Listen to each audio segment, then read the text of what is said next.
We've got flags and banners, and if you mind your manners, we might even get to standards and what they represent. So just take my voice's hand and we'll both try to understand how this Vex-World logic podcast could be flagged for content.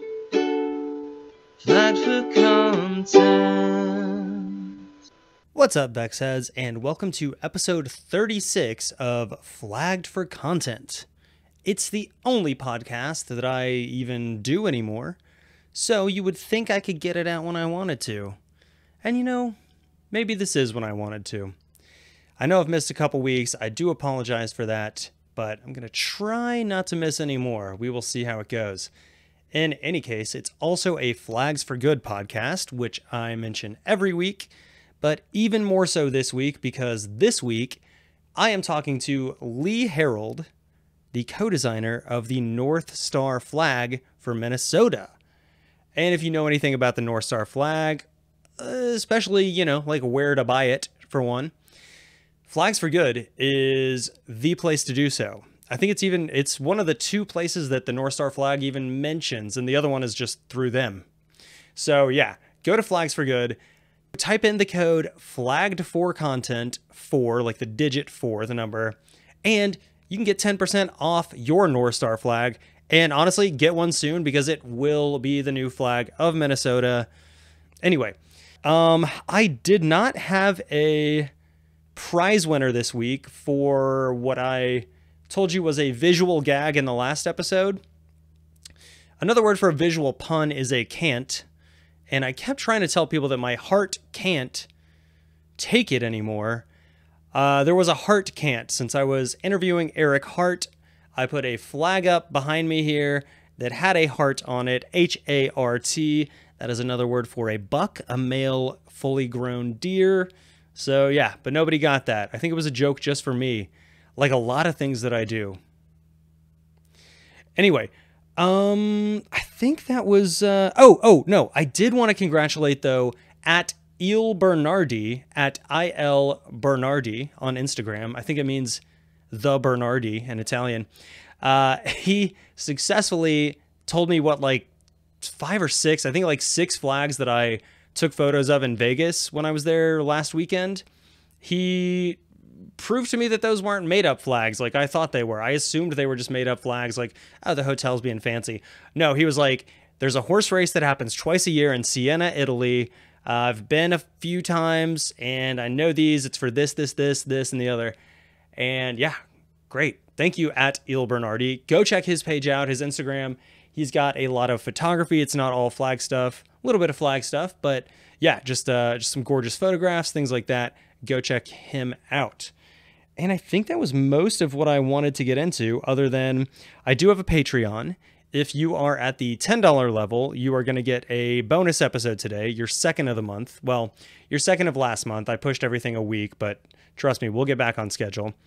And yeah, also at the $5 level, you get one per month, and those usually drop around the 15th. So go check out our Patreon. You can search it exactly how you would think.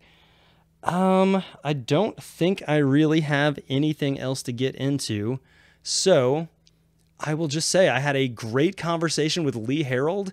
He, like I said, is the co-designer of the North Star flag for Minnesota, designed it in 1989, which is, let's just call it around my birth year, and that's fun. He, former accountant, my father was also a former accountant, and my father, much like Lee Herold, agrees that Minnesota deserves a new flag.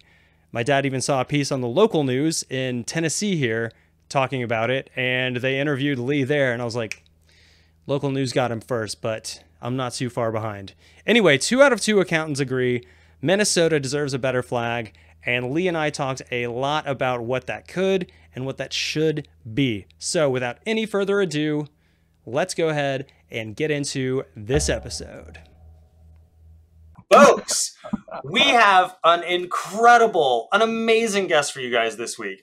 You know him from Herold Flags and Flagpoles, heroldflags.com.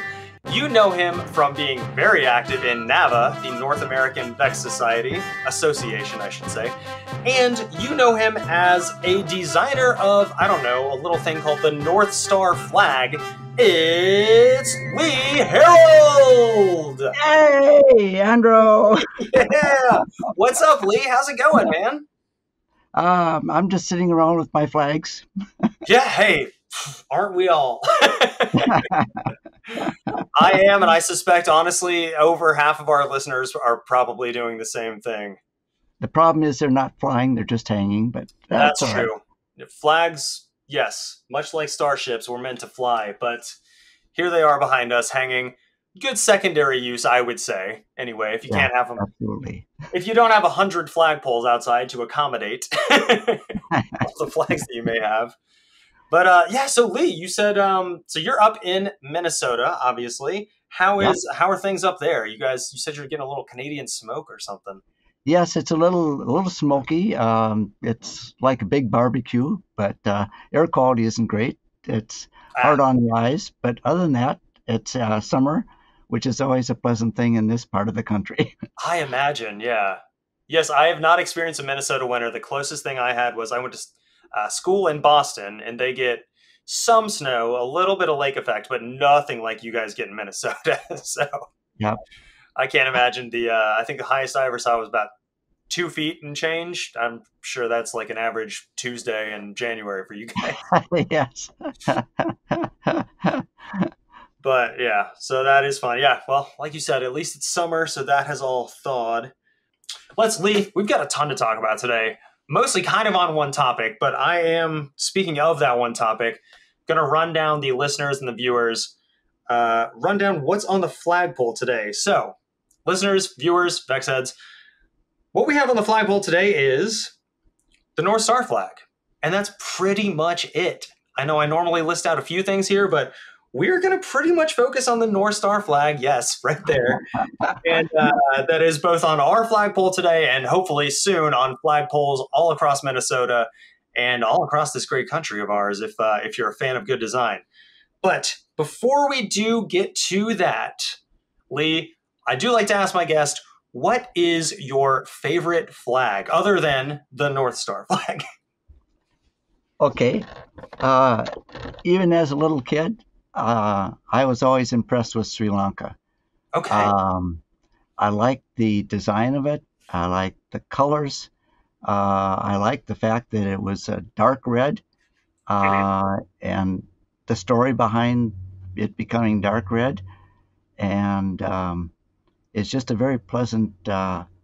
Normally, I would not like a flag with borders, like a border all the way around it. I'm similar, yeah. But this one seems to work, at least to me. So yeah. And this one is actually appliqued back in the days when they did sew the flags. So it really stands out. Okay, yeah, I was gonna say your Sri Lanka looks nicer than my Sri Lanka. I will say that. Okay, so I know a bit about the Sri Lankan flag. Admittedly, far from everything, but you mentioned the dark red color. What's the story with that? Because I'm not familiar with that part. If I have it correctly, but what I've read was that it was normally a bright red, but the dyes that they use in Sri Lanka would fade fairly quickly in the sun and turn to a dark red, and that they therefore just established the darker shade as the correct one. Okay. I love it. Yeah. No, that's fascinating as I mean, we talk a lot on the show as, you know, flags as X, flags as Y, but like flags as like kind of like practical things like this is very interesting too. It's like, well, we would love for it to look like this, but practically speaking, we have to dye it this color in order to maybe get that end result that, you know, that we want. Exactly. Yeah. That is not something that you think of every day. And it's a rare color in flags too. It is, yeah. Yeah, you don't see that very often. Honestly, I'm struggling to think of another that's even kind of close. I'm sure there are some, but yeah. Well, probably Latvia would be somewhat close, but that's a different shade of red altogether. Yeah, it is, but it is darker, I guess, like you said. Yeah. Yeah. Yeah, I've covered the Sri Lanka flag before, but it was on an episode about it was flags with weapons on them. Ah, And, yes. yeah, and we called this one the sword lion because it's the only flag, to my knowledge, that has not just a mythical beast. Well, the only national flag, anyway. Not just a mythical beast on it, but also one holding a weapon.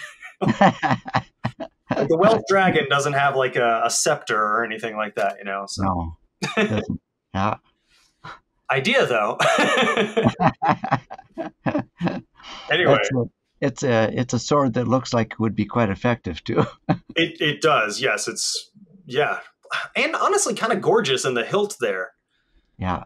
That is a nice design. And the things that I only somewhat recently learned are I think they're leaves. The things in the corners that I think hang the like lotus leaves, lotus if I leaves. remember correctly. Yeah. That's right. Yeah.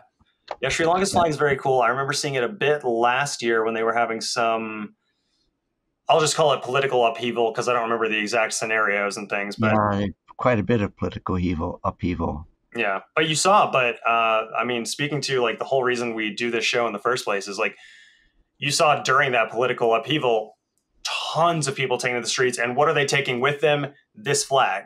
Yes. So it's a very powerful symbol. Yeah, and honestly, in this case, just great design too. And I like the fact, which is kind of an important function of flags, that if the addition of the the green and the orange for Muslim colors and Hindu colors, bringing people together on a flag, giving them, so to speak, equal weight. That's and to me, a very important feature. Yeah, that is a very cool. Yeah, I somehow simultaneously knew that and didn't. Like, I didn't really think of it, I guess, maybe. But, I mean, I guess even maybe it's more prescient in my mind that since we're speaking about green and orange, but that's a lot like the Irish flag when you think about the... Yes. And the white in between to signify the peace between the two and them being equal bands, equal size. Yeah. Yeah, that is a very interesting feature that, that does not get talked about enough. I mean, when you have a lion with a sword on the flag, that's going to be the part that gets talked about the most. But yeah, there is more to it. All right. And if they'd left that off, I think it would have, the flag would not be nearly as effective either. I don't think so either. And one of the things I do like about it is the proportions on it. It's a little bit longer than some. And leaving off the green and the orange stripes, you kind of lose that unless you stretch the entire thing out, which might look weird. But yeah, I do like and like you said, I don't generally like a border on a flag, but I do like that one. Yeah. So it's, not the one that I would have cropped up in my mind first, but definitely one that's up there. All right. So so that is your favorite other than the North Star, and other than a few others that you listed out, depending on the mood and the season. But we'll go with it. And all right, so we have our usual underrated and overrated flags, and I will let you pick which one you'd rather talk about first. These are both very good, very interesting picks to me, so I'm game either way. Yeah, well, I think Nunavut, which is a Canadian territory, they did a really great job, both in symbolism and use of color. Mm-hmm. I think it gets very little attention. Of course, it's somewhat underpopulated area, but sure. even so, Canada doesn't have 50 states. It has only 13 flags, and I don't think it gets much attention. But it really is, to me, it's really a neat flag. Yeah, I find it similarly interesting, and I'm old enough. I think I was in middle school when Nunavut became its own territory. It split off from, I think, the Northwest Territory. Yes. And became its own thing, and then obviously had to or well, had to / chose to come up with a design for the flag. And like you said, I think they nailed it as far as the symbology, as far as the it's pretty to look at. I know you like it because it has a star up at the top. Of course.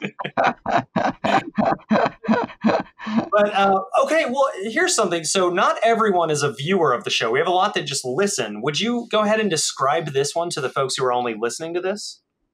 Sure, it's a bicolor, vertical bicolor, white and yellow, and it has a red inukchuk, which is a pile of stones that the Inuit use as markers in the territory.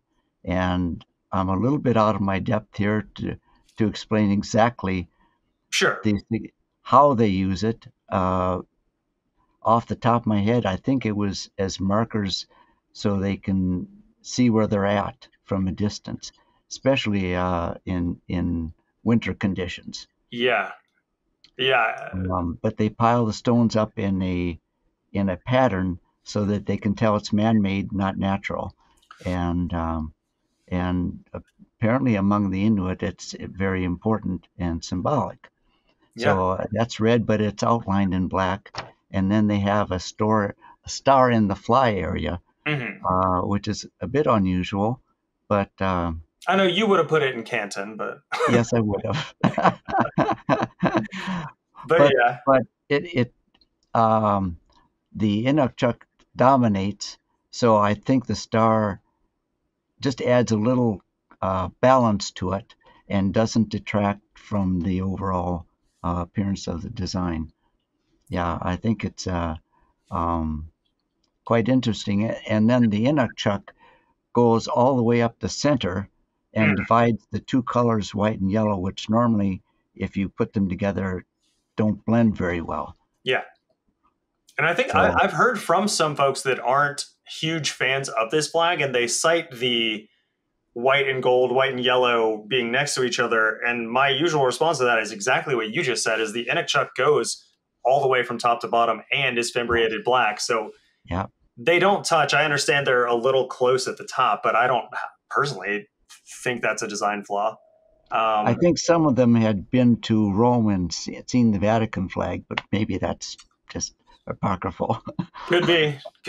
Yeah, I'm looking up here because I've got the bunting up here, and the Vatican one just happens to be right there. But I'm also wondering, now that we have mentioned the star several times, I'm wondering if it's on the fly in case of like a low to no wind situation, where it would naturally kind of fall toward the bottom and maybe be visible, at least from a certain angle. I know, for example, that's why Tennessee has like the bottom blue stripe on our flag, is so that if there's no wind, you can tell it's not just a plain red flag. Yeah. This could serve a similar. It could. Depending on the way it falls. On the other hand, the part when the flag is hanging down generally is the Canton area that you see easiest. But that is a great point, Lee. No, that is true. That is true. Yeah, I guess you would. Why they put it there, I don't know, and it could be symbolic reasons too. But I don't have any information on that. I would honestly bet that it is probably more symbolic. I'm trying to think of is it the Isles of Scilly? Yeah, the Isles of Scilly off the coast of like Cornwall in the UK have 5 stars, and they're all out pretty much on the same, pretty much where this one is, all out toward the fly side. And I'm guessing it's some. Yeah, I wish I knew more. I'm thinking that it's symbolic in that case as well. So this is probably a similar case. Yeah. But yeah, no, I agree with you. To the detractors, I mean, come at me, tell me what it exactly is you don't like about this one, because I do really like this one. And like you said, it's very important, like the symbology of the Inukchuk and everything else, very important culturally, things like that. And the star does make it distinctive. It's because, again, you would think it would be in the Canton, and maybe they did that for that reason alone, to distinguish themselves from the white world, so to speak, or the Western world. Mm-hmm. I don't know. Could very well be. Yeah. But that's a possibility too. Yeah. It also, I mean, if they were really wanting it to be blue, it does stand out better on the white than it would on the gold or yellow. Yes. Yes.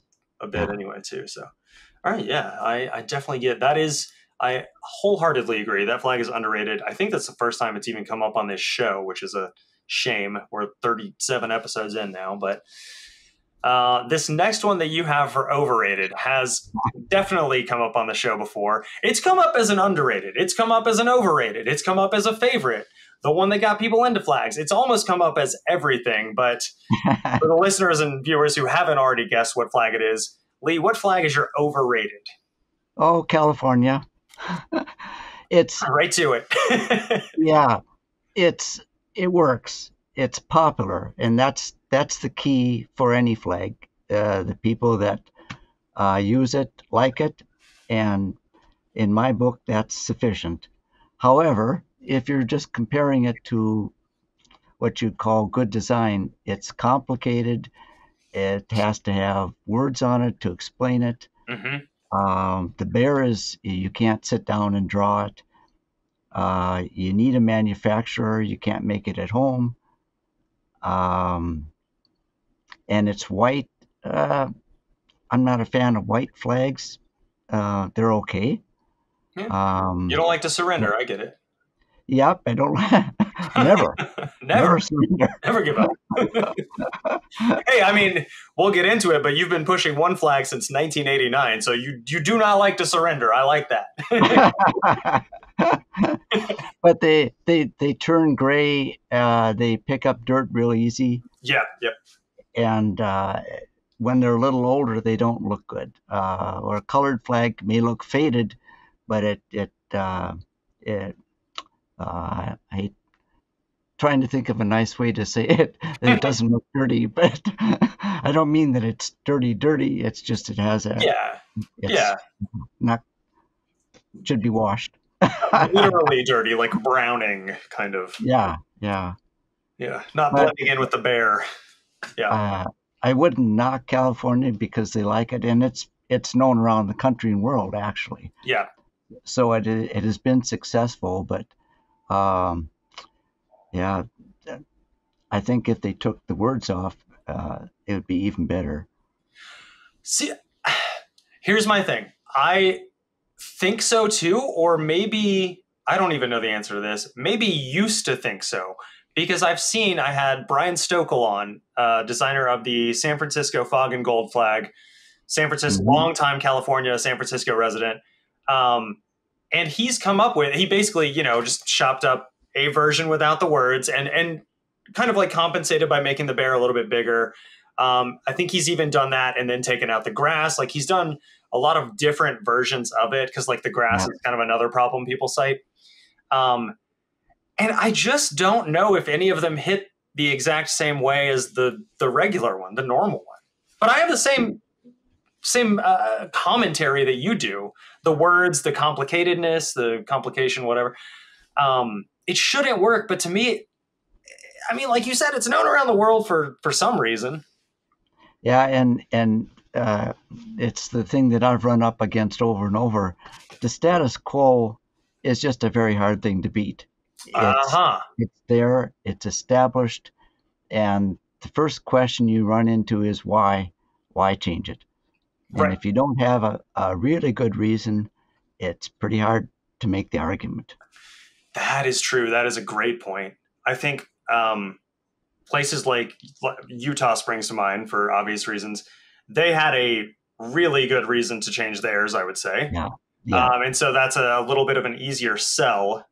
Same with Maine. We'll see how that goes with the popular vote, all that. But I guess it is an easier sell the worse the current one is. Yes. Rather than California's being, I mean, like from a design point, kind of middling, but popular enough that it's going to be hard to sell a change on it. And I think it brings up another point.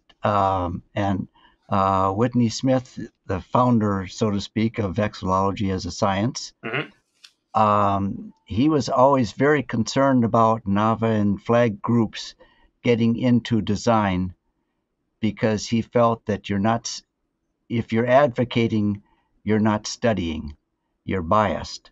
Yep. And now where was I going with this? So if the flag is popular, my argument against that was, if you've got the knowledge of design, then why are you sitting on it? And why aren't you telling people? Use it. Yeah. Yeah. But he was against rules. He liked it when people would just go out and design their own flags and not have to go to someone and say, is this okay? Is this okay? They could be creative on their own. And there's a case of California, a very popular flag, breaks most of the rules. Yep. But it still works. So yeah, there we are. There we are. It's a good study. It's a good study flag. It absolutely is. We talk about it so often on this show because, I mean, it's almost like a running like theme or trope or whatever at this point. That nobody can decide if the California flag is good or terrible or middling or, you know, whatever.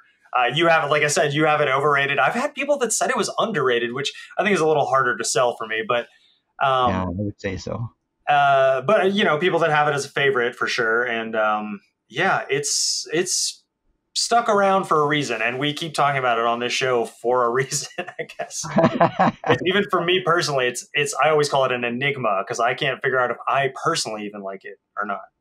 Yeah, that's a good word for it, actually. Yeah, I mean, you know, we'll call it the nickname for the flag. Exactly. Yeah. Oh man! Instead of what's the is it the Eureka? No, it's I don't remember. No, the Eureka flag is a whole Australian different thing. Australian, yeah. Yeah. Did a bonus episode on that one actually, but anyway.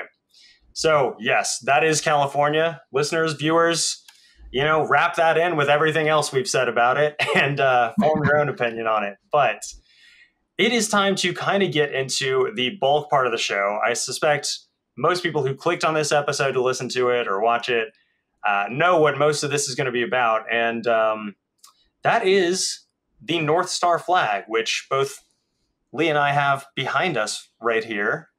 Although only one of us helped design it. So there's a little bit of a difference on there. But yeah, so Lee, I kind of want to give the listeners, the viewers, like the entire kind of full story on this one because it started off interesting and it's stayed that way, and it's getting even more somehow interesting right now with just the times being what they are. But let's start at the very beginning, even before you designed it. I wanted to ask you, why did you and I forget his name, you'll have to remind me. Why did you guys, what was it? Bill Becker. Bill Becker. Yeah, why did you guys deem that Minnesota needed a new flag in the first place? Well, I'll go back to the very beginning. Sure. Originally, Minnesota's flag was white, and Mrs. Center, who designed it, had stitched it and embroidered it actually. Mm-hmm. And when she made the flag, she put a blue backing on it so that the stitching wouldn't show. So when they adopted the flag, they took the blue stitching, which was not really part of a design, right? And they made it white and blue. I've got a little picture here. Yep. Yep, sure. That's the white part. And that's the blue part. Yep. And it's backwards on the back. Well, anyway, but it has some nice features. The stars kind of look like they're flying out into the sky. It has a nice red ribbon on the bottom, and by today's standards, it needs some help, but for 1893, it wasn't all that bad. 1957. Well, you know what the problem with a flag that's got blue on the back and white on the front? It's heavy. Yep. Yep. It's expensive. It probably flies Doesn't weird. fly very well because it's so Yeah. heavy. Yeah. When it flies, the material wants to bunch out and rip the seams. Mm-hmm. So in 1950, and it was the most expensive flag in the country, really by quite a well, bit. double-sided. I mean, I imagine it's probably Oregon now, but yeah. So in 1957, they formed a commission to come up with a new flag, and they came up with that. Wow, they really So broke the bank on that one, huh? Yep, they took all the kind of neat parts of it, so to speak, and scrunched them into a circle. And Yeah. 1957, I was in high school, so that I'm still in the dinosaur period. Dinosaur. Hey, you're Anyway, 1957, they changed it, and I thought right away, oh, they're not going to keep this wrong. That someone's going to come along and fix this. Yeah. Mm-hmm. Someone. So the years went by, and I didn't pay much attention, but I was kind of, even then, I was kind of drawing possibilities. Sure. And I'm a CPA, and I was at a tax conference in San Francisco, and around the corner from the hotel was something I'd never seen before. A good flag. Flag store. A flag store? The Paramount Flag Store. Okay, okay. And I walked in, and it hit me immediately. Wow. Minnesota's flag. No one's done anything. Yeah. So a full shelf of those. All the California ones are bought, but there's a full shelf of Minnesota because nobody's buying. So, and by coincidence, the NAVA meeting, the National North American Vexillological Association, was having their meeting in San Francisco at the time.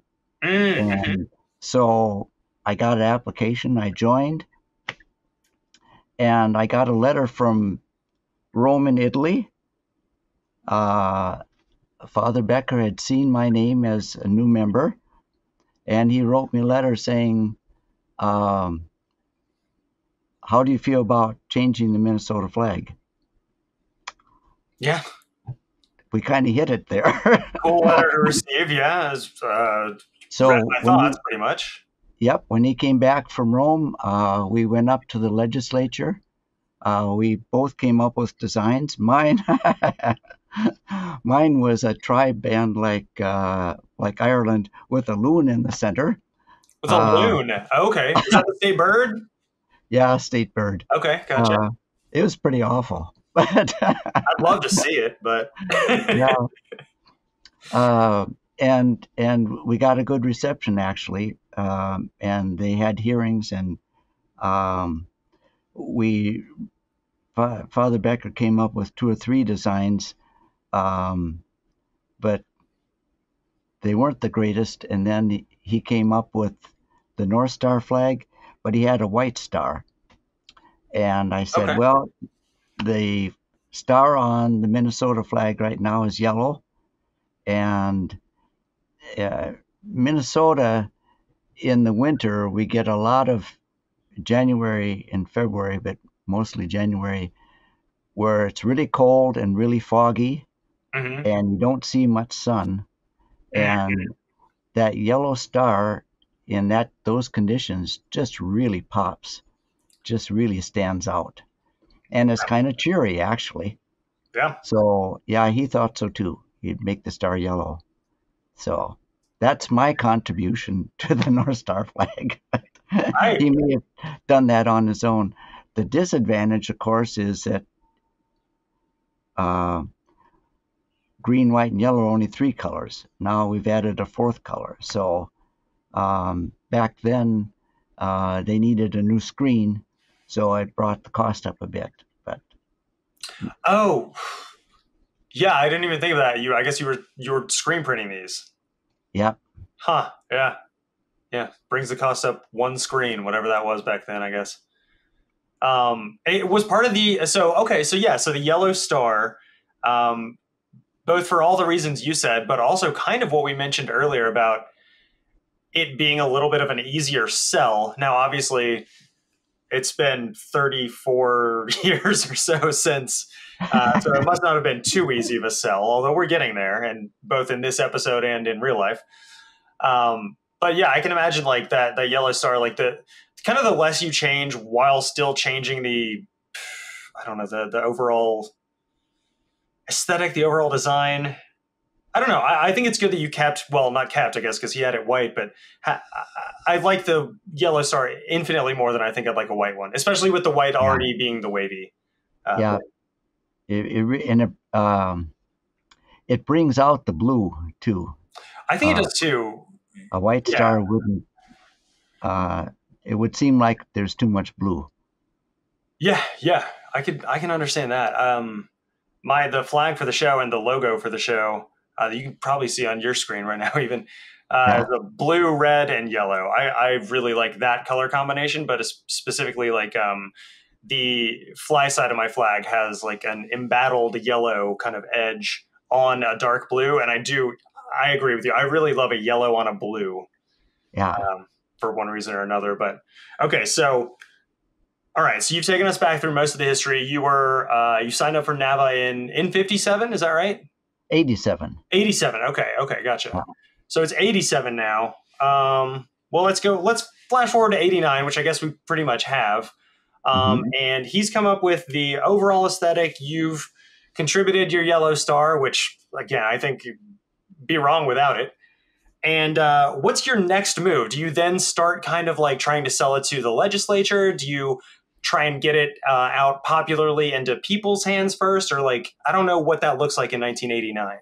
All of that. All of that. We went to the legislature. We went to the House, Minnesota House, and we talked to the chair of the committee that would have jurisdiction. And we talked to our local representative. The chair was a Democrat. Our representative was Republican. We just brought it up there to say, well, here's a possibility. And what they both said was, oh, looks good enough to us. Let's put it forward. So that summer they had, I think, 2 or 3 hearings, some around the state. We went to a couple of the hearings, but the Speaker of the House said he was not going to let it come to a vote. So they never passed it. So we went back and just tried to promote it as best we could. Elections came. We tried to, the governor at the time was Governor Perpich, and we kind of had him surrounded. We had his chief of staff and his wife, and he flew up north to the lakes to a resort. When you say you had them, you mean like held hostage in a cabin somewhere, or? Well, we had him surrounded at the place where he flew in to. Okay. Summer. Gotcha. Was a resort. The person that owned the resort put a couple flags up at the resort. That helps. They all. So we had all the people around him supporting the North Star flag. And then the election came and he was defeated. Okay. Yeah, I wasn't ready for that twist. I did not know. Well, there's a lot of this story I don't know, which is why we're here. But yeah, wow. Okay.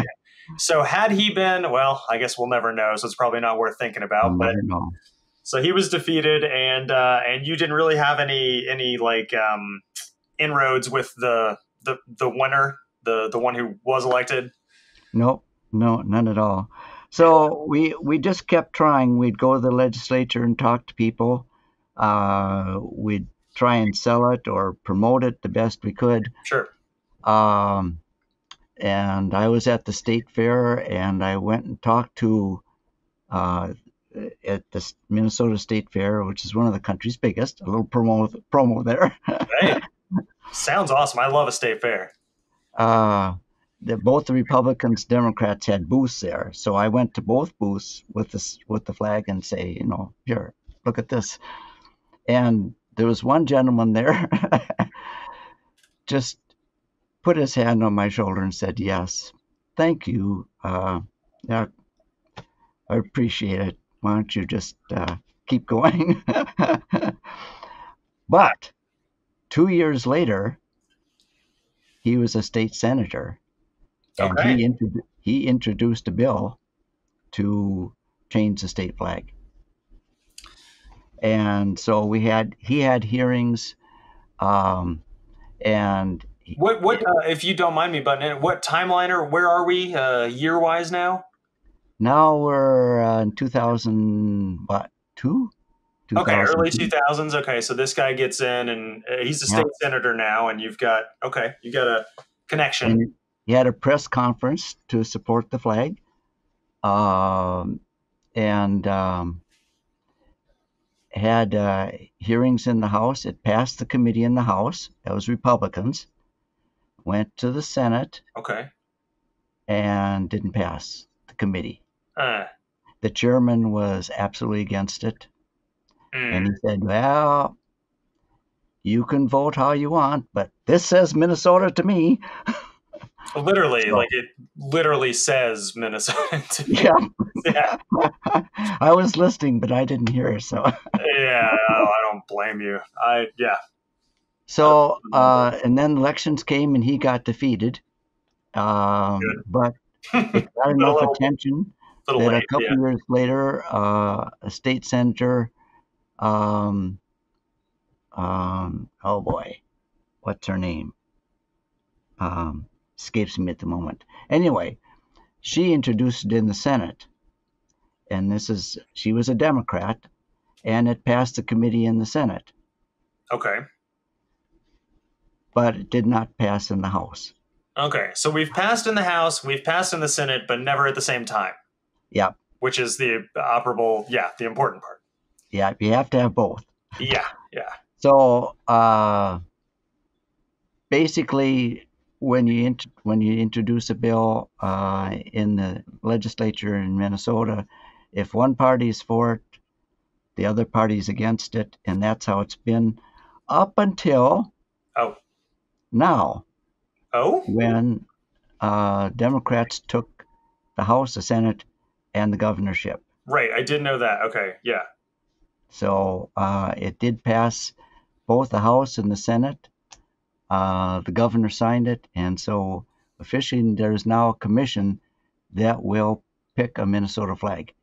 Okay. And the current flag expires in May 11th, 2024. Yes, I did hear that. And is that hard and fast? That expiration date, if you will? As fast as you can be in politics. Sure. Yeah, actually, that's a good way to put it. Yeah. Okay. Yeah. So all right. So you were saying like Minnesota politics, like many state politics, mine included, it's always been if one party is for a thing, the other party is against that thing. Yes, But for the longest time, you had one party controlling one house, one of the bicameral parts, the Senate or the House, and one controlling the other. And so right. Never the twain shall meet kind of thing. Never the twain shall meet. Yeah. And then so it doesn't even get a chance to get to the governor, whatever party or whatever his thoughts or her thoughts, their thoughts on it are. Yeah. So this is the first time in, I guess, since you've been pushing the flag that the Democrats have had the trifecta. Yep. That honestly does surprise me. I don't know that much about Minnesota politics, but that surprises me a little bit that it hasn't happened until. Well, I'm not positive that there wasn't a trifecta before. It might not have been pushed during it. But then it didn't have someone that would introduce it and push it. Sure. Yeah, you need that part too. The missing part. Yeah, in that case, for sure. Okay, so yeah, there's a few tangential things, but let's kind of keep on the timeline route that we're going on. So, okay, so the Minnesota Democrats have the trifecta, all three of the big things you need in the state to get most things done. That's correct. As of, what was it, last month? Was it in May that this legislation got pushed through? In May. Okay. Yes. So in May that gets pushed through, and who's the sponsor of that? In the House, it was Representative Freiberg. In the Senate, it was Senator Kunish. Okay, cool. I just think it's good to shout those folks out. So Yes. absolutely. Yes. Yes. Okay. So it had a senator, or it had a sponsor in both. And then so the thing that passed was basically just to change it, not to change it to a specific thing, correct? That is correct. Okay. That is correct. And that has been signed by the governor, the thing That to has change been it. signed. Okay. Yes. It's official. Okay. And so, like you said, it's, what'd you say, something 11th of next year is the expiration. May 11th. May 11th. That's statehood day when we became a state on Right. May 11th. And isn't it even like an important one? Isn't, I guess you guys became a state in a year that ended in 4 or something. Is that right? No, 8. Ah, okay. I'm thinking of a different state that had kind of like a thing that lined up like that or something. There's a few things, flag things going on up here. It might be Syracuse. Yeah. Anyway. Okay. All right. So we're there. So it's pretty much. So Well, what do we do now? Do we form a flag commission? Have they already done that? Because I know that's what Utah did. Although they went about it a little different, but I've worked on this for a long time now. So I hear. I've spent much time and much money. I've been to both state conventions of Republicans and Democrats to push the idea. And I've given talks around the state. That's the easy part. Yeah. This is the hard part. Sure, yeah. The hard part is the commission will have 17 people. 13 will be voting members, and they have to decide on what the state flag will be. Right. And they're not vexillologists, and there's a lot of risk there. Yes. Yeah. Inherently, I think. That kind of leads into, it wasn't going to be my next question, but it is now. So there are obviously, aside from the North Star, there are other designs that are kind of up for winning, for debate, for, all of this. Do you, I guess, and I hope this isn't too loaded of a question, is it more important to you that Minnesota changes its flag, or more important that it be the North Star at the end of the day? This is my position. I would like to see Minnesota adopt a flag that would be rated in the top 10 in the state, in the country, so that when people say Minnesota flag, oh yes, that's a great flag. Yeah. That's my position. I think the North Star flag is good enough to accomplish that. If the commission sees other designs they think would be better, I would be okay with that. Sure. Yeah, and I think that's the absolutely correct position to take on that. Kind of piggybacking off that question, I have seen some versions of the North Star flag that are slight redesigns of it that people have done in more recent years or whatever. Maybe the blue is a little darker, the star is a little smaller, different colors, different that. Do you take that? I guess see, I'm not a designer and never will be. But do you take that as a compliment almost, as like, okay, they really like our design. They're playing around with it and trying to get it. Yes, I do. The way. Okay. Yes, I do. Yeah. And do you have any strong feeling on like if the North Star gets adopted, but it's a slightly different one? I imagine you'll feel pretty proud of that regardless. I'll feel okay with that. Yeah. Yeah. Okay. Gotcha. There's because I have a store. I get a lot of people come in, and this is true. People come in Minnesota to buy their state flag, and I bring it out and I show it to them, and they say, "Oh, is that what it looks like?" Really, that's pathetic. Is it? Is it because they've only ever seen it from afar, or is it because they've maybe never really thought about it and seen it at all, or right. both? It doesn't. It's bad enough that they don't even pay attention. Okay, right. They're like, hey, I need a state flag for an event or for some reason. Yeah. Or I've never thought just about flags before in my life, but here's a flag store, so I'm going to go into it and I'm going to ask for the Minnesota flag, and I'll make that purchase and go move on with my day. But then they get there and they're like, oh, surely not this. and I'm kind of soft sell on it. I don't push people into it.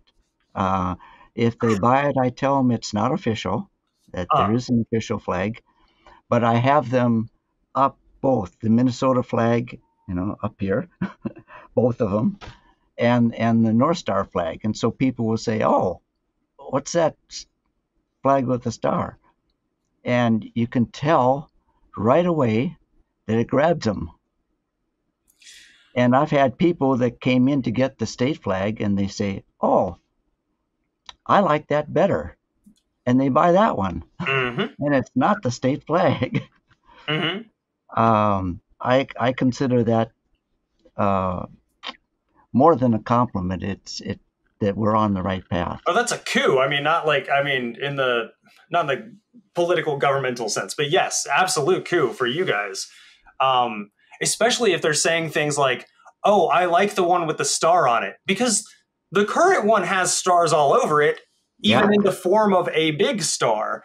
But if they're looking at yours and saying, "I like the one with the star on it," that means the old one is not working. Like that's plain and simple in that case. Yeah, I do not blame you for that. Plus, a flag should not have negatives, and the Minnesota flag does. It has it's highlighting a period of our history which we're trying to forget. Yes, and honestly, this is what I was thinking we might get into when we talked about why does Minnesota need a new flag.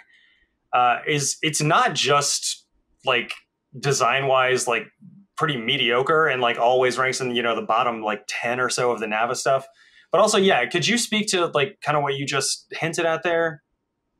The Minnesota became a state in 1858, and there were not good relations with the native Indians here. And Seth Eastman, who designed the seal for the state of Minnesota, was part of that group that was down on the Native Americans. And he designed a seal that showed a farmer plowing a field with a rifle on a stump. So they were clearing the land. There's a farm. He's got a plow. He's barefoot. Mm-hmm. Mm-hmm. And then to the left, there's a sunset, and the Native American is riding away into the sunset. And his wife wrote a poem. I don't have the words in my head here. That's probably fine. I don't know if roughly, I want the words. Go west, young warrior. Your time is expired, and we are coming to take the land. And it's pretty bad.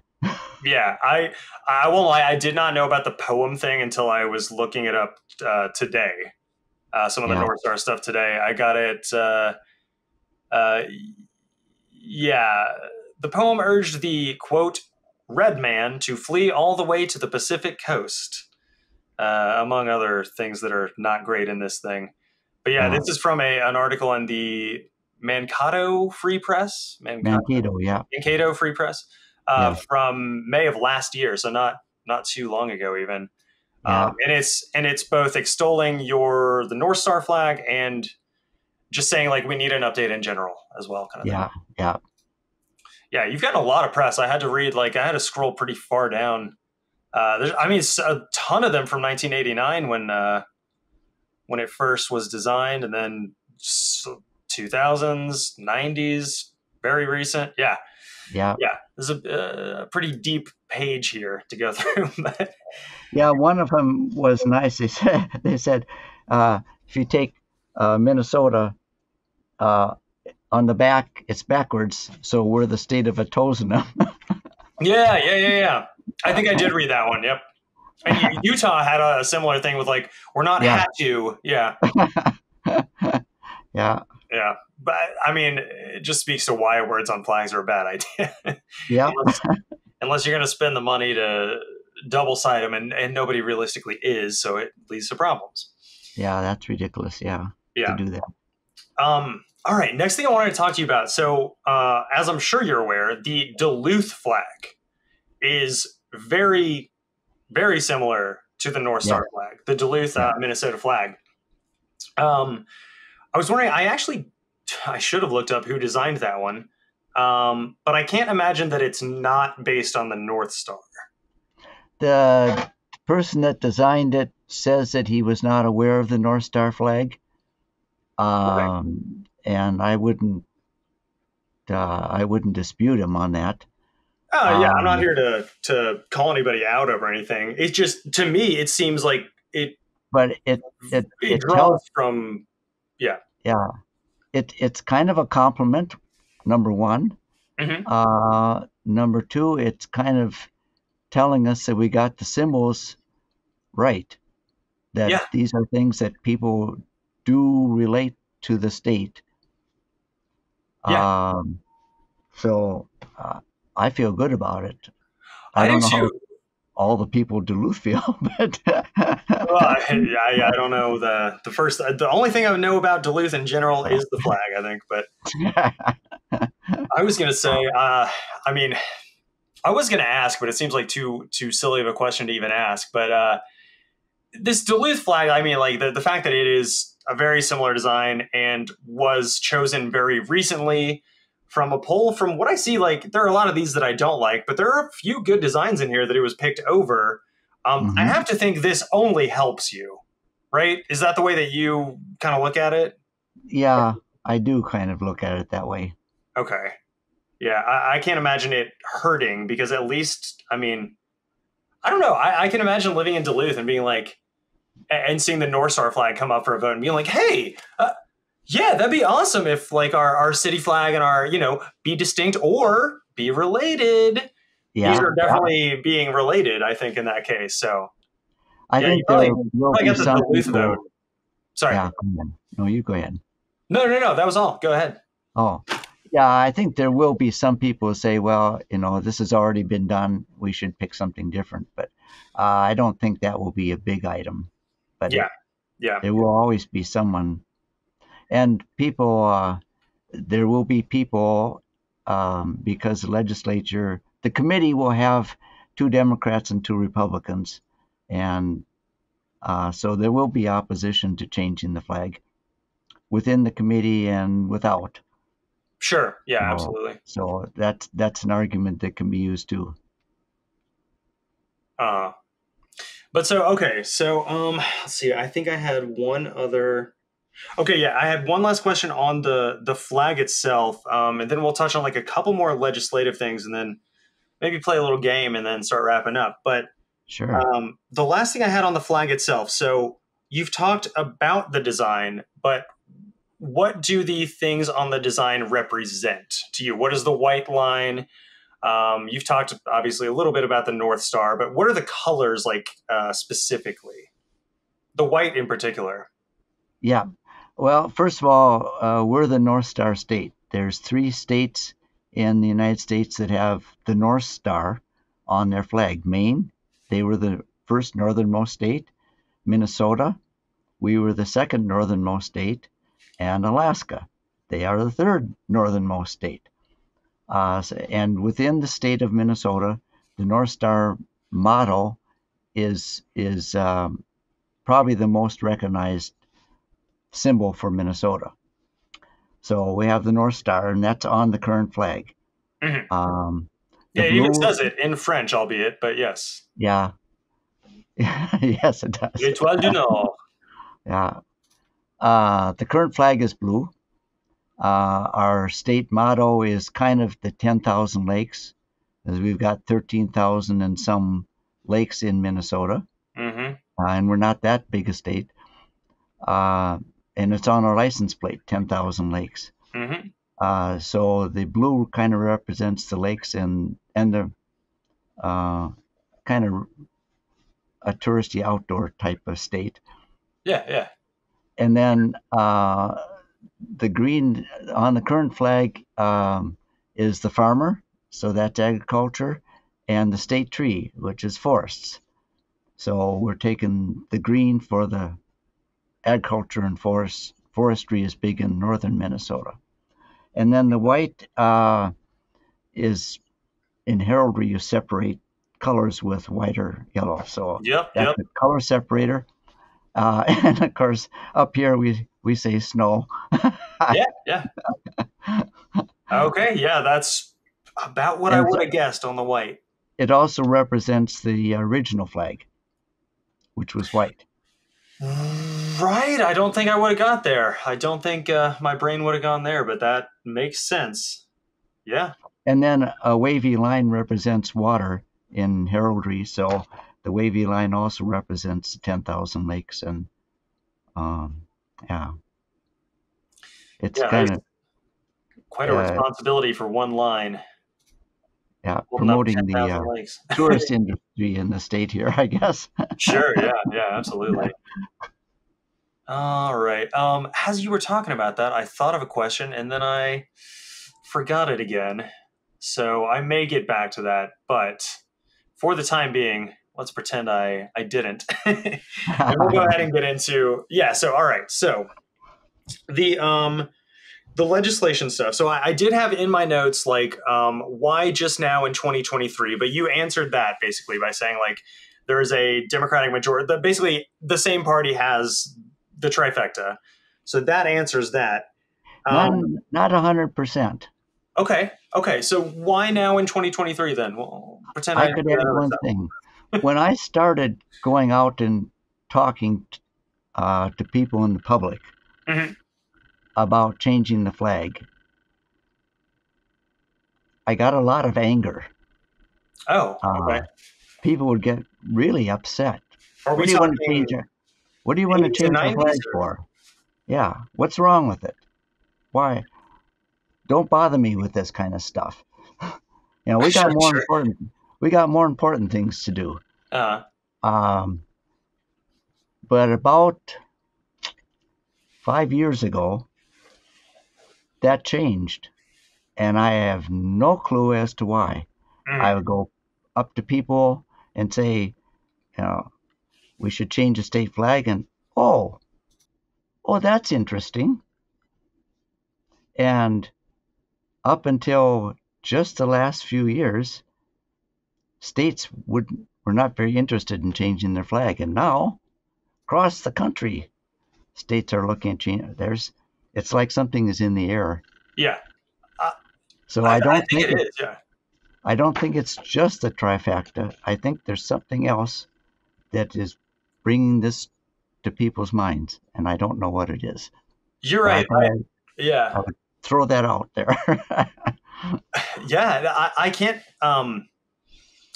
place my finger exactly on it either. I know that I don't know if you're familiar with Roman Mars.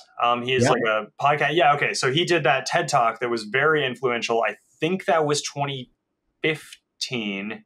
Something like right. That. And I won't say that directly, like I know not everybody watches every TED Talk and knows who Roman Mars is and all this stuff, but I think that did start it kind of seeping a little bit into the public consciousness a little bit. Yeah. And I think we had a few things that timed up with that. Like there was a NAVA survey that came out around that time as well. And I think you just kind of had like a few things that behind the scenes even like built on each other and kind of like got a ball rolling. Yeah. And I guess same in Minnesota because you and I were talking before we started this, but about Utah for one, they've taken the route that they've taken. Maine is taking a different route, and from what I understand, Minnesota's is going to be closer to Utah's in as far as legislatively how the change happens. Is that right? Or I'm not 100% sure how Utah approached it. Okay. But this is similar to the way Mississippi approached it. Okay. So I know less about that. I know a little bit. But the commission has been formed, or will be formed, and by August 1st, they will pick a flag. And unless the legislature comes and says no, it will be the flag. Okay. That is the way the law is written. You said this August 1st? Wait. August 1st this year, the commission has not yet been formed. It must be formed by August 1st. Oh, it must be formed by August 1st. I thought you meant they had till August 1st. I was like, no, well, they no, better no. form the committee then. Yeah, it's a short timeline actually from August to December. That still is. It still very much is. Yeah. Yeah. Utah's was. I don't pretend to be an exact expert on this. I had a guest on who is Eric Neistel on episode 27, 28 somewhere. But yeah, they basically, it was at the governmental level. I think it was like a state senator, Dan McKay. I don't know if he was the one that first proposed it, whatever. But got it like, on the docket as it were, and got people talking about it, got it voted on. Then they got to the point where they formed a special committee, like it sounds like Minnesota is going to do. And then that committee narrowed down, had a little bit of public input, but not as much as some Utahns would like, which is a whole different thing. And then narrowed it down, and picked the final. And they kind of had a compromise too, where actually, and this is a question, they compromised where they are going to keep their old one as what they're calling a historic flag, and they're going to fly both. They're not going to have two state flags. It's important to note that they will have one state flag and one historic flag, which in everyone's minds are going to be very similar, but are legally distinct. Is Minnesota talking about doing that, or are they just scrapping the old one? No, we're not talking about that. And that wouldn't be appropriate for Minnesota. Utah had no negatives on their flag. Minnesota has significant negatives. Sure. As far as the Native American fair. Totally fair. Yeah. Right. Yeah. Okay. All right. And then I know Maine, just for the listeners and just to get it out there, since like you said, so much is happening all at once now. Maine has decided to basically do a state referendum on theirs. So it passed in the House. Not what they were, much like Minnesota, not what they would change it to, just that they would change it. And then I think, and I could be wrong on this, but like the Senate maybe kicked it back and said, let's do a referendum, or something happened where they ended up at referendum. Yeah. And so the voters of Maine are going to get to vote on that one. The one advantage they have in Maine is that this was the proposal there originally was a flag for the state. Yeah. So it could be that will help them. It is a different case, yeah. Yeah. The interesting thing in Maine is, and we're not to talk too much about Maine, but their historical flag with the pine tree and the blue star, the 1901 to 09 one, there are so many different versions of that tree that at a certain point they're going to have to pick, all right, well, okay, even if we do like the general concept, let's pick a tree. Let's figure out which one. I got one here from Flags for Good, but the historic one had a brown trunk, and there's people of a certain persuasion in Maine that are like, well, it's got to have a brown trunk or nothing, so we should just not change it. It's like, well, it's not a Lebanon went through that too. What's that? Lebanon went through that too. Right. I did not. Yeah. I didn't even think about it on an international level. Yeah, they did, right? They had a brown trunk. At least I don't know how official it was, but all the representations when I started in flags were brown, and it's green. Right. Throughout, yeah. Yeah. Interesting. Anyway. All right. Well, could be some Lebanese in Maine, or could be. I went to school in Boston. I knew a lot of Lebanese people, a couple of them from Maine. So maybe they're the the exact ones that are doing this, but I doubt it. But anyway, all right. So that's pretty much what I wanted to get to on the flag itself. I did want to touch a little bit on we touched on a little bit of your journey at the beginning of the episode and the beginning of us talking, but how did it come to, I know we're kind of coming full circle a little bit here, but how did it come from where you kind of sort of maybe had an opinion on flags to you own a flag store? Like, what was the turnaround on that? Was it mostly a Minnesota-based thing of wanting to like feel more pride in your state flag? Was it that meeting that you had in San Francisco that kind of went, what's a good word for that? Just divine providence kind of dropped some flag, some Vex knowledge in your lap? Or I'm just, I guess maybe this one's like just a personal question. I don't have it written down. I'm just curious how someone owns a flag store eventually that didn't It was start subtle. off. Yeah, it was subtle. I went to the flag store and it was like, wow, this is really neat. Because I had always liked flags as a kid. In fact, when I was quite young, I would take my mother's cotton towels and get some crayons out, and I would make flags. Ooh, I'm sure she loved that. Yeah, well, Yeah. not too well, but Yeah. My parents always loved the drawings on the walls that I did. So but I joined Nava, and I went to Nava meetings because we didn't have Zoom then. sure. And I got to know people that talked about flags, but I also got to meet some of the flag companies. They sent representatives to the flag meetings as well. Okay. Yeah. So then I went out and started do actually public talking.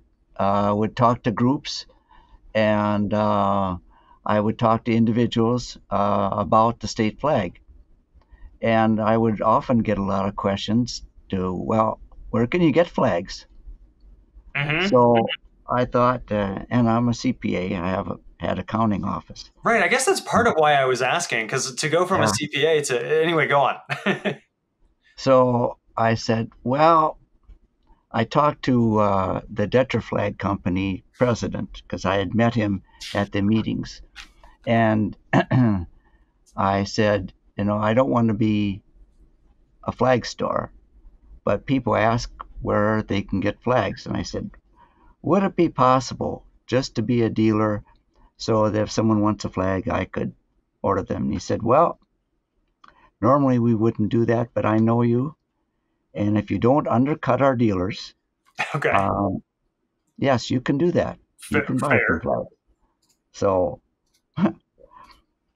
I started doing that. Well, it was kind of a colorful accounting office. I bet. Yeah. Like, so how many people are in the office at this time? It's you and how many others? 5.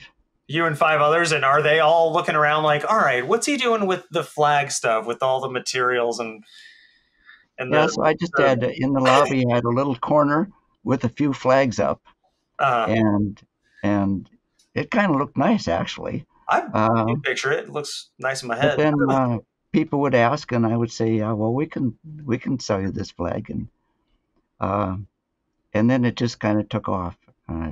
And I know it's hard to believe, but selling flags was actually more fun than accounting. No way. Yeah, Our I listeners know. will never believe. It's a tough one. That's a tough one. My listeners are mostly accountants, so if you say so, but all right.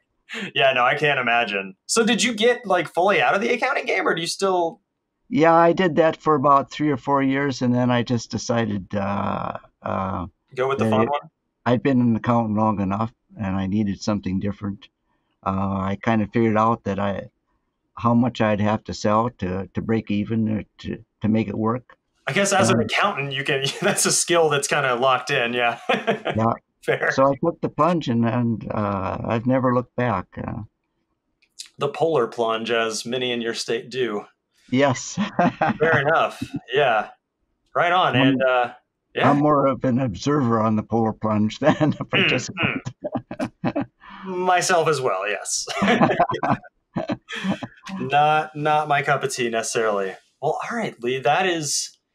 You are a fascinating individual. And this has been no, seriously. I mean, I don't want to wrap up just yet. We got a game to play, but this has been great talking to you about this.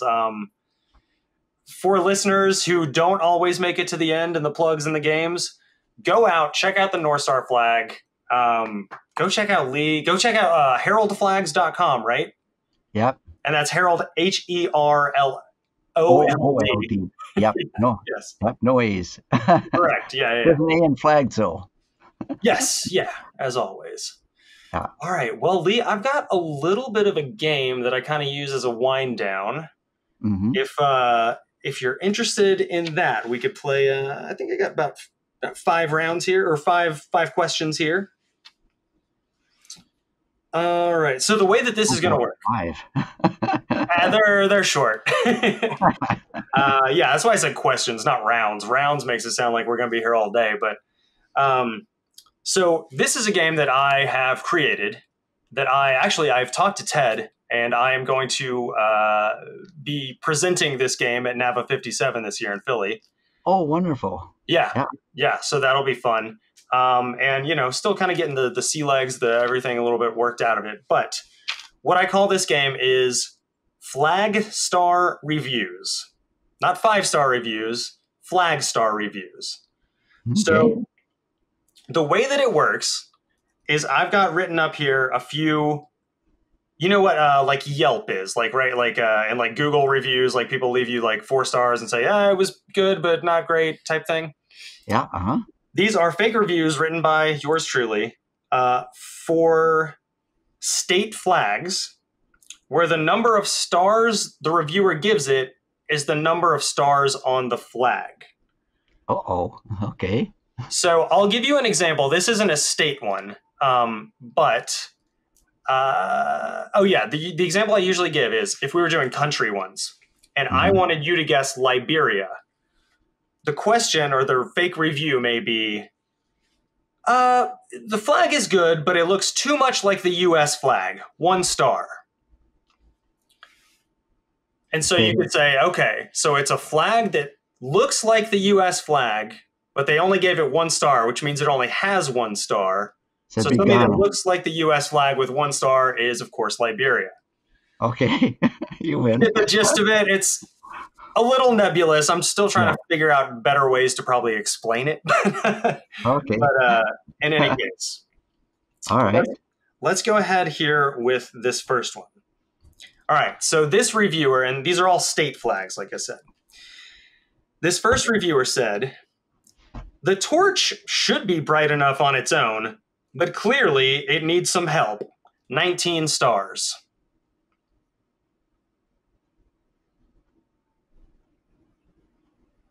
Indiana? Yeah. Right up. As soon as you knew I was done talking, you were like, yeah, that one. The torch and the 19 stars is the 19th state, hence all that. All right, 1 for 1 so far. Next one. Let's go with this one. Okay. Minnesota has 19 stars too. Oh, well, that may or may not be on the list. No torch. So true, right, yeah. It'd almost be better if they had a torch instead of some of the... Well, anyway. All right, so this next one, which I almost read the answer to, the review reads, the kid who designed this one wasn't much older than 8 stars. And the 8 is doing double duty there. Okay, Alaska. That is Alaska, yes. Benny Benson, I think, was 14 when he designed that one. Yep. And 8 stars, 7 in the Ursa Major, the Big Dipper, and then 1, what the other one? North Star. The North Star, exactly. All right, next one. Okay, we got Battleborn. I'd rather my generals have more than 1 star. Yeah, Nevada. That one is Nevada. That one's...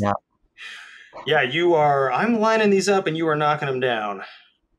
That one, if you know Battleborn, probably a little bit easier as well. Yeah. Okay. This one's a little bit tougher, maybe. We'll see.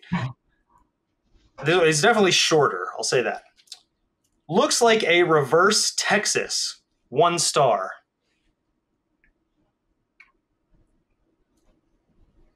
Uh-oh.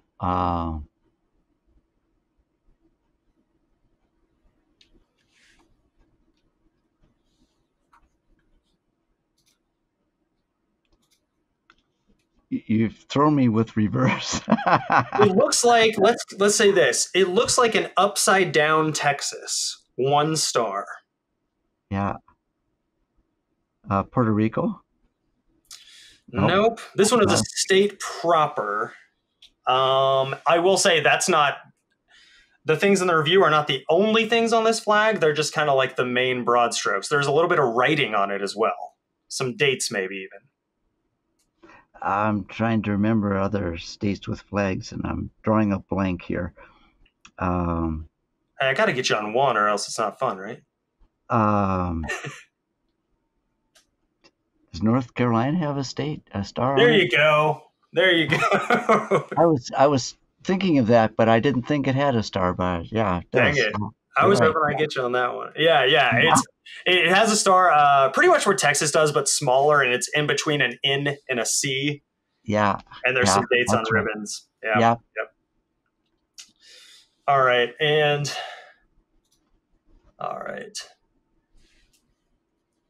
This last one is a little bit tougher. I like the arm with the sword coming out of the top of it. Not a huge fan of the native imagery. 1 star. Yeah, Massachusetts has 1 star, I think. That is Massachusetts. Yeah.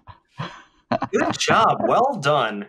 I lived in Massachusetts 4 years, and I almost always failed to clock the star on there. I clocked the shield and the native and the sword hand, but the star is a little more. Well, I thought it was harder to see. Apparently not. All right, so Lee, let me see. Let me tally up the scores here. My trusty calculator over here. My abacus over here. And it looks like you aced it. Well. I'm going to give you a gold North Star on that one. All right. Yeah, you nailed him, man. I will say, breaking out of my joking persona here for a second, that is the best anyone's done on the. Yeah, it's usually at least one missed, or a 10-minute gap that I have to edit out or something. Yeah. But yeah, very well done. Yeah, the country flags would probably slow me down a little bit more, but yeah, and there's just infinitely more of them too. Yeah. Yeah. All right, so Lee, we will start winding down here. This is where I let my guests do their plugs first, because I'm nothing if not a gracious host. So what do you have? We've plugged Herold Flags, but you can plug it again. What would you like to kind of, where can people, find you and your work, find the North Star flag, more importantly, maybe, all that good stuff? Yeah, well, I don't have a online store, but I do have the website. So that's heroldflags.com, Herold. And we have a toll-free number. It's 888-288-1165. And it's a good place to get flags. And we'll even talk to you. Yeah, call on the phone. It's not, I won't lie, it's, as a millennial, not a way that I normally do business, but I do like that. I do like the kind of personal touch on it. Yeah. Only other things that I would plug for you, if you don't mind, are go check out any and all of the North Star social media stuff for the listeners. You guys probably know and follow most of it, but North Star Movement is the thing to generally search, like that, put that in as a search term. And you will find their Twitter, and all their handles. Yeah. Yeah, we've got Twitter, and we've got, there is a North Star website, and it's got a lot of the history and a lot of the information that goes back. And also, it's got a wide bunch of places where people have sent in pictures of flying the North Star flag. So it shows its popularity. I need to get on there soon. I need to take it from behind me here and fly it somewhere impressive, see if I can get on the site or something. Yeah, it's MinnesotaFlagTripod.com with periods in between the words. Yeah, mnflag.tripod.com. Yep. Yeah. Yeah, very, very cool. A little bit of an old school website, if I do say so, but I do like it. Yeah. I think you and Flags for Good, our sponsor, are the two places listed that are the main vendors of this bad boy too. So Yeah. Fortunately, it's been picked up by others for different things. And the nice thing about a good flag is, like Maryland, you see it on clothing and socks and mittens and hats. yeah, I got thoughts on Maryland's flag, but we don't have time to go into it. Yeah. That's another California for this show. We'll leave it at that for now. But yeah, no, absolutely. Yeah, go find basically anything and everything that you could want North Star there. As far as our stuff, those who have made it this far in the show probably know where to follow us, find us, all that stuff. Anywhere there are @ signs, we are at flagged 4, the number 4, the digit content. I also have a link tree that I usually forget to plug, but that has a lot of different links off of it that are different ways you can support the show, follow the show. We have a Patreon that links directly off there, or you can go to patreon.com/flaggedforcontent, all spelled out. As always, please subscribe to our YouTube. We are getting there numbers-wise, and these episodes are getting better and better, not just in these terms, but also in like viewership, everything like that. So you guys are a huge part of that. Thank you so much. It's a great idea. It's a great idea. You're doing a good job. A flag show. Who would have thought, right? Yeah, really.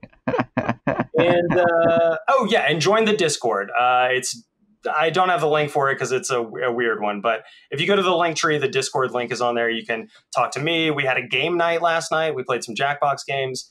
There's always something going on in there. So, all right. I think that's pretty much all I had. Lee, this is where I normally would close the show, but I actually don't have my closing show notes on me. You just have to tell people if they have a building, they should flag it. And if they have a house, they should flag it. And if they have a pole, put a flag on it, for God's sakes. Come on, y'all. What are you doing? Yeah, really. Flag it up. All right, Lee.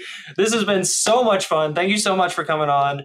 Yeah, it's been enjoyable. We'll talk soon, I'm sure. Yeah, and good luck with everything up in there in Minnesota. We'll stay in touch. Yeah, thank you. All right, y'all. Until then, this episode and this show has been Flagged for Content. All right. All right. Oh, man.